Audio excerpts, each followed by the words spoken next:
কে এমন মূঢ়, এমন নরাধম ব্যক্তি আছে যে কণ্ঠে তুলসী ধারণ করবে না?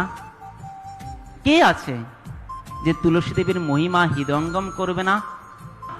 গুরুদেব আমাদেরকে দীক্ষার সময় আমাদেরকে অনেকে প্রশ্ন করে যে দীক্ষার সময় আপনাদেরকে তো গলায় তুলসী মালা আছে, প্রভু এই তুলসী মালা তো গলায় আছে, তাহলে গুরুদেব কেন আবারও তুলসী মালা দিয়ে আমাদেরকে দীক্ষা প্রদান করেন দীক্ষার সময় নাম দিয়ে?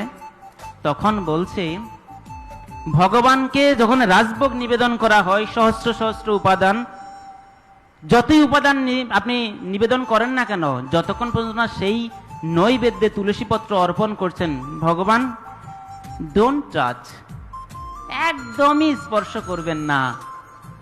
যখনই আপনি তুলসী নিবেদন করে ভগবানকে সেই নৈবেদ্য দিবেন, ভগবান তখন প্রীতি সহকারে গ্রহণ করেন। তাই গুরুদেব তিনি যেহেতু ভগবান হচ্ছেন পরম ভোক্তা, ভোক্তারম যজ্ঞ তপসাম সর্বলোক মহেশ্রম, আর আমরা হচ্ছি ভোগ্য বস্তু।